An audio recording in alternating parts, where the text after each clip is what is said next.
আমাদের মেয়েদের জীবন আসলে ছেলেদের তুলনায় অনেকটা আলাদা। খেয়াল করে দেখবেন, কেউ যদি আপনাকে বলে যে তুমি এখন কোন বাড়িতে, তখন আপনার প্রশ্নের উত্তর দিতে একটু হলেও সংকোচ বোধ হবে যে আমি আমার বাড়িতে। এই কথাটা আপনি কখনোই বলতে পারবেন না। হয়তো বা বলবেন আমি হচ্ছে বাবার বাড়িতে, না হয় বলবেন আমি আমার শ্বশুর বাড়িতে। মেয়েদের জীবনে আসলে নিজের বাড়ি বলতে কোনো বাড়ি হয় না। এটা যে আমার ক্ষেত্রে শুধু এমনটা নয়, সবার ক্ষেত্রে এরকমটাই। আসসালামু আলাইকুম, সবাই কেমন আছে? শীতের দিনে গিয়েছিলাম বাবার বাড়িতে। আমার শ্বশুর শাশুড়ি সহ সবাইকে দাওয়াত দেওয়া হয়েছিল।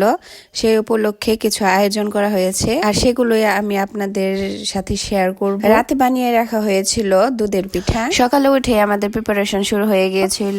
এগুলো ছিল গরুর মাংস, আর আমি এদিকে পেঁয়াজ কাঁচামরিচ গুলো কুচি কুচি করে কেটে নিলাম। আর অন্যদিকে আমাদের পালিত একটি মুরগি জবাই করা হয়েছে। এটি আসলে দেখতে ফার্মের মুরগির মতো, কিন্তু এটি দেশি মুরগি। অন্যদিকে রান্না করা হচ্ছে ভাজা পিঠা। দুই টুটু কোম্পানির ম্যানেজার এসেছে সকালে খাবার দাবার খাওয়ার জন্য, আর অন্যদিকে আমাদের মুরগি বানানো প্রায় শেষ। দুই টুটু কোম্পানির ম্যানেজার ভাজা পিঠাগুলো খেয়ে এর রিভিউ দিচ্ছে, এটি নাকি খুব টেস্ট হয়েছে। আর অন্যদিকে কিছু পরিমাণের ভাজা পিঠা ভিজিয়ে রাখলাম, এগুলো খেতে অন্যরকম টেস্ট। আর এদিকে মাংসগুলো সুন্দরভাবে মাখিয়ে রাখা হয়েছে হাড়ির মধ্যে। আর এদিকে দেখি আমাদের ইষ্টি মিষ্টি নিয়ে চলে এসেছে, আর উনি হচ্ছে আমাদের পরিবারের সব থেকে বড় সদস্য, আর উনি হচ্ছে আমার একমাত্র দেবর। ওনাকে দেখে আবার কেউ ক্রাশ খেয়েন না। এদিকে আমি ভিডিও এডিট করতেছি, আর আমার ননদ এই মুড়ি ভর্তাগুলো আমাকে দিয়ে গেল, যে মনের মাধুরী মিশে এডিট করেন। আর এদিকে সকালের নাস্তা খাওয়া দাওয়া শেষ সবারই, আর আস্তে আস্তে আমাদের সময় দুপুর হয়ে আসলো, আর দুপুরের রান্না বান্নাও শেষ। সবাই দুপুরে খাবার দাবার খেয়ে নিচ্ছে। খাবার দাবার আসলে জীবনের মেন বিষয় না, আত্মীয় স্বজন আসা যাওয়া করবে,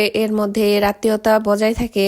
বর্তমান সময়ে এমনটাই হয় আসলে, যে আত্মীয়তা সম্পর্ক প্রায় আগের মতো নাই। সবাই আগের মতো আত্মীয় স্বজনদের বাসায় যাওয়া আসা করে না। আমি আমার দাদি নানির মুখে শুনেছি যে সবাই আসতো, অনেক হামধুম হতো, হাড়িতে করে লাড্ডু বানিয়ে আনতো, মুড়ি বানিয়ে আনতো, মানে এগুলো আসলে অনেক মজার বিষয়। আর বর্তমান সময়ে যার যার বাড়ি নিয়ে এসে ব্যস্ত থাকে, কেউ কারো বাসায় যাওয়া আসা করতে চায় না। আর এদিকে আমাদের আত্মীয় স্বজন গুলো বিদায় নিয়ে চলে যাচ্ছে। সবার সাথে কাটানোর সময়গুলো আসলে অনেক ভালো লাগলো। আর এদিকে আমার ছেলে মাংস পিঠা খাবে বললে তাকে কিছু পরিমাণে মাংস পিঠা বানিয়ে দেওয়া হয়েছিল, আর সে খুব মজা করে খাচ্ছে। সবাই ভালো থাকবেন, আল্লাহ হাফিজ।